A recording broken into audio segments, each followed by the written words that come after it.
passagem de Mateus capítulo 26, verso 36. Mateus capítulo 26, 36. Mantenha o seu texto aberto nessa passagem. Nós vamos ler os versos seguintes também. Mateus capítulo 26, verso 36. O tema dessa manhã é aquele ali: oportunidades dadas a quem ora. Quando eu oro, o que eu ganho? Quais são as oportunidades que Deus me dá quando eu me envolvo em oração? E obviamente, alusivo à campanha que começa hoje à noite, hoje nós vamos ter um missionário, ele vai trazer relato dos seus testemunhos, vai falar sobre a campanha. Então eu quero pregar sobre a oração e sobre o teor dessa campanha de oração que começamos nessa noite. Oportunidades dadas a quem ora. Achamos o texto, Mateus 26, 36. Vamos ficar em pé, irmãos, um minutinho, para a gente poder ler a palavra de Deus? Vamos juntos? Isso. Vou ler nessa tradução, depois os irmãos vão repetir. Em seguida foi Jesus com eles a um lugar chamado Getsêmani, e disse a seus discípulos: assentai-vos aqui, enquanto eu vou ali orar. Agora os irmãos.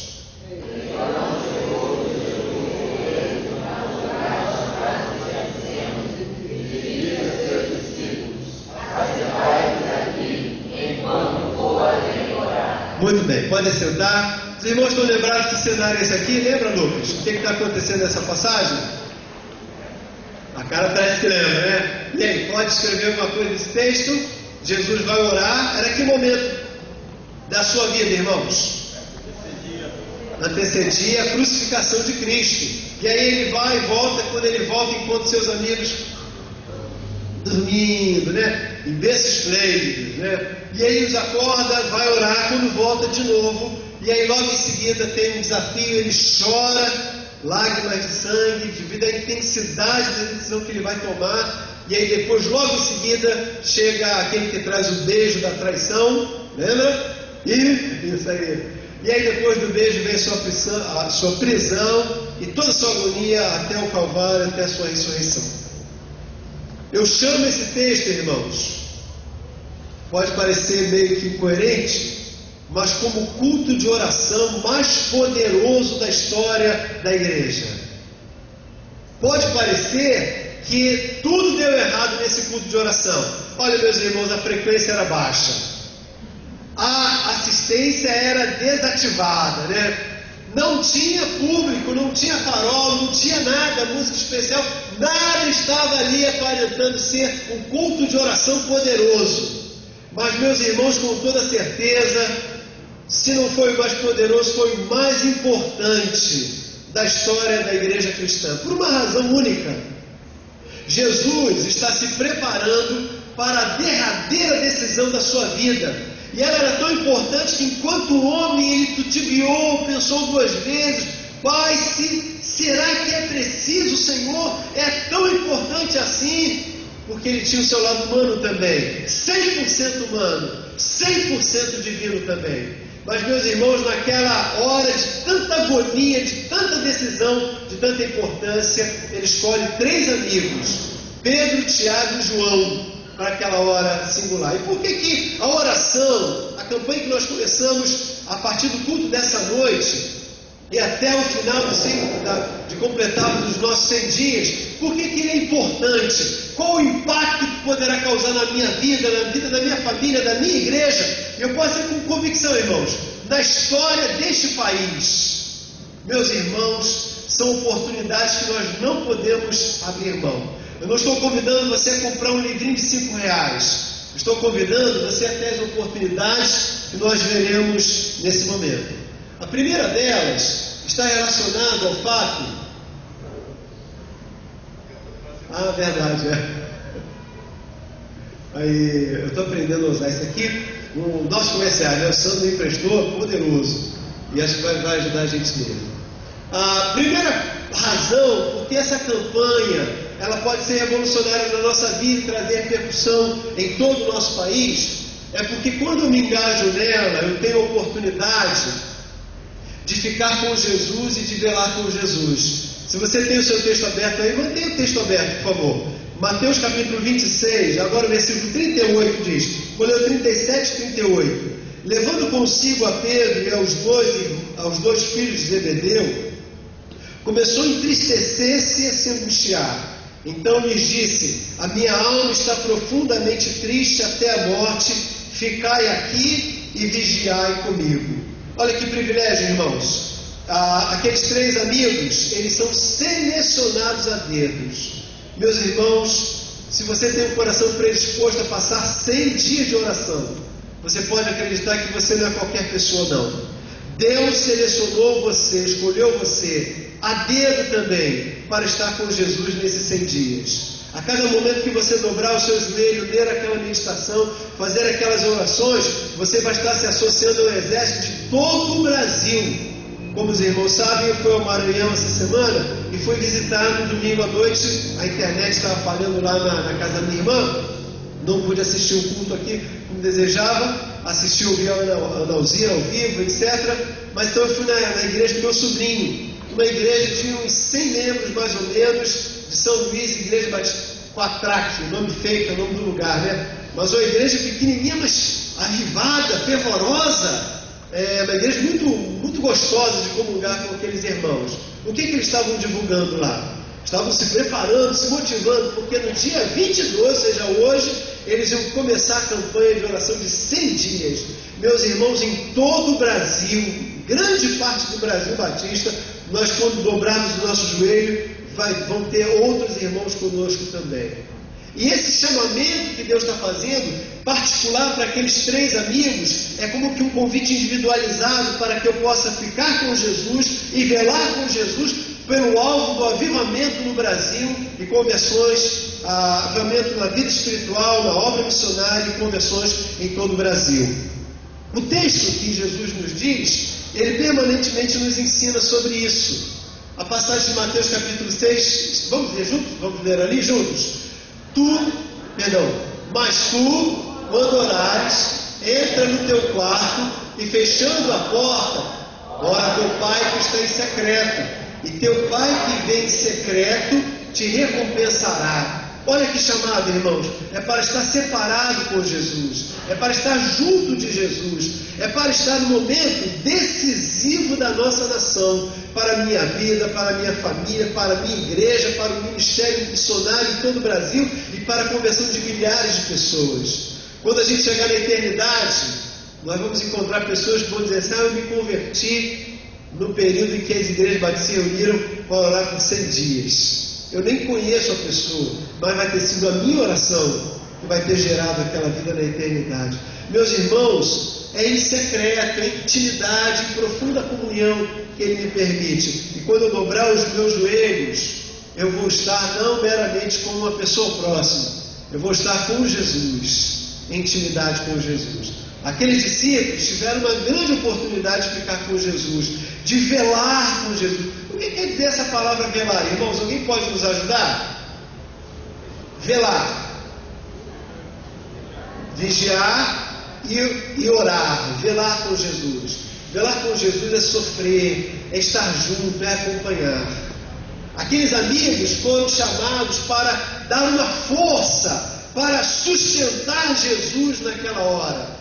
Meus irmãos, quando eu entrar em oração, eu vou estar sustentando os meus missionários no Brasil e no mundo. Eu vou estar em comunhão com os que estão em oração também em todo o Brasil, levantando essa muralha de oração, pedindo que o Espírito Santo comova o coração daquelas pessoas. Eu vou apresentar os meus alvos da minha vida pessoal, eu vou sustentar a minha família, eu vou sustentar a obra missionária, eu vou apontar aquelas pessoas que eu quero que se salvem, que se encontrem com o Senhor. Eu vou estar velando junto com o Senhor Jesus. Que profunda oportunidade. Eu me lembro da história verídica, assim quando eu comecei o meu ministério missionário em Capelinha, nós tínhamos uma missionária chamada Catarina Blum Jacobsen. Ela casou-se com o Armando de Oliveira e eles são missionários no Chile até hoje. Estão indo para Portugal nos próximos meses também. A Catarina era muito nova e ela tinha recentemente perdido sua irmã mais velha, que era como uma mãe, uma companheira, um braço forte da sua vida. Ela ganhou de lembrança, de presente, quando a sua irmã faleceu, o seu dote, fugiu agora a palavra. Oi? Herança. Obrigado, José. Sua herança foi colado muito bonito. Corrente grossa, um medalhão bonito de ouro pesado. Ela levava aquilo como uma lembrança de sua irmã. Já há uns 3 anos ela tinha falecido. Então eles estavam orando, eu não tinha chegado ainda, tomado posse no trabalho. O alvo da oração daquela manhã era para pedir que Deus abrisse porta para que a igreja de Capelinha, que eram de 23 irmãos naquela ocasião, comprasse uma propriedade, onde era alugada, bem no centro de Capelinha. Então interessante, irmãos, eles estavam numa manhã de jejum e oração, e ela fez assim, chegou a vez dela orar, e ela orou, pedindo: Senhor, abre os meus olhos, para que eu saiba a maneira como Tu queres que eu contribua para a Tua obra. Nós precisamos dessa série. Senhor, move montanhas a partir de mim. Abre meus olhos, Senhor. Quando ela acabou a oração, ela abriu os olhos. O que ela viu na frente, colado na cara dela? O medalhão de ouro da sua irmã. Ela levantando-se, ela falou assim: aí não, Senhor, isso não, Senhor. Falou para si, mas dirigindo aqueles 20 e poucos irmãozinhos humildes lá de Capelinha, ela entendeu claramente Deus falar: eu estou te pedindo exatamente este medalhão, pelo valor dele e pelo que ele representa para você. Acabou aquele culto, irmãos, ela tirou seu medalhão de ouro, chamou um tesoureiro e disse: essa é a primeira oferta para a compra dessa propriedade. Está lá, irmãos, até hoje, a primeira igreja batista em Capelinha, no coração, no centro da cidade de Capelinha. Porque no momento de intimidade, Deus falou ao coração dela. E foi nesse velar com Jesus, interceder ao lado de Jesus, que Deus operou assim. Eu vou te mostrar aqui, lembrando, algumas pessoas que passaram momentos importantes de a sós com Deus, ainda que fortuitamente, aparentemente agitado, ele foi separado por um momento com Deus. Lembra-se do paralítico de Cafarnaum? Ele pedia, era no meio de uma multidão. Jesus o tomou à parte, e no meio daquela multidão fez o milagre que ele queria, porque ele se encontrou com o Senhor. Não houve formalidade de culto, não houve horário marcado, mas foi o encontro que ele teve com o Senhor. Os 2 cegos e mudos, todos eles em Mateus 9. Os 2 cegos no caminho pedem. Os discípulos dizem: Senhor, afasta esses homens, eles estão atrapalhando o nosso programa. Senhor, afasta esses homens. Jesus não os responde, e eles pedem: filhos de Davi, tem misericórdia, filhos de Davi. Jesus entra numa casa, eles são cegos, estão acompanhando a multidão. Eles percebem que foram para um lado, então pedem, são guiados, entram na casa e pedem de novo: filho de Davi. Jesus então faz o que eles esperam. Eles se encontram com o Senhor. Antes de sair daquela casa, eles saem felizes, saltitantes, pedem que não compartilhem, mas eles abrem a boca. Então entra agora o mudo endemoniado. E antes dele terminar a sua fala, Jesus repreende o demônio e cura imediatamente aquele mudo. E ele faz o que, irmão? Começa a falar, abre a boca e começa a adorar o Senhor, compartilhar tudo que Deus fizera por ele. Em sequência, tudo no mesmo ato contínuo um do outro. Aliás, um pouquinho antes, ele se encontra no meio da multidão com a mulher de fluxo de sangue, e aquela mulher toca fortuitamente na sua roupa. Ele para tudo e se encontra com aquela mulher. Ele tem um contato pessoal com aquela mulher e ele cura aquela mulher. Meus irmãos, imagine você o que acontecerá na sua vida, na sua família, em nossa igreja, em todo o Brasil, em todos os cantos espalhados onde há missionários, quando nós nos encontrarmos com Deus. Porque quando eu me encontro com Deus, eu tenho a oportunidade de estar a sós com Ele, de ficar com Jesus e velar com Jesus. Se eu perguntar aqui, não vou nem perguntar, quem quer estar com Jesus com essa intensidade? Todos nós queremos. Ó Senhor, como nós queremos estar com o Senhor assim. Em segundo lugar, esse texto continua dizendo, de Mateus 26, que nós temos uma segunda maneira de conhecermos, de aproveitarmos as nossas essa campanha de 100 dias. Quando a gente ora, a gente tem a oportunidade de praticar a renúncia total da nossa vontade humana pela vontade divina. Olha aí comigo, verso 39, se você tem o seu texto aberto, Mateus 26, 39. Adiantando-se um pouco, prostrou-se sobre o seu rosto, orando e dizendo: meu Pai, se possível, passa de mim este cálice. Todavia, não seja como eu quero, e sim como tu queres. A nossa oração, esses 100 dias de oração, será a oportunidade de nós submetermos a nossa própria vontade à vontade divina. A oração é a oportunidade de experimentar o senhorio de Cristo na nossa própria vida. Cada vez que você dobrar o joelho e abrir os olhos para dentro de você mesmo, você sabe por que a gente fecha os olhos quando a gente ora? É uma prática da igreja primitiva. Porque todos, popularmente, adoravam muitos deuses, oravam de olhos abertos. Você vê que um católico, geralmente, quando ele entra num templo para orar, ele ora de olhos abertos. Por que um católico ora de olhos abertos? Por que um católico ora de olhos abertos? Para visualizar a imagem. O cristão, então, naquela época, no início da vida cristã, da história cristã, ele propositalmente fechava os olhos, porque ele não tinha nenhuma imagem para olhar, e ele olhava para dentro. Querido, quando você fechar os olhos e olhar para dentro, Deus vai falar ao seu coração coisas que você deve abrir mão para que a vontade dele seja maior do que a sua. E eu provavelmente posso afirmar que isso aqui acontecerá na sua vida. Quem ama o pai ou a mãe mais do que a mim não é digno de mim. E quem ama o filho ou a filha mais do que a mim não é digno de mim. E quem não toma a sua cruz e não segue após mim não é digno de mim. Quem achar a sua vida, perdê-la-á. E quem perder a sua vida por amor a mim, achá-la-á. O convite vai ser para que, ficando velando, ficando junto de Jesus, eu tenho a oportunidade de renunciar à minha própria vontade e experimentar a vontade de Deus.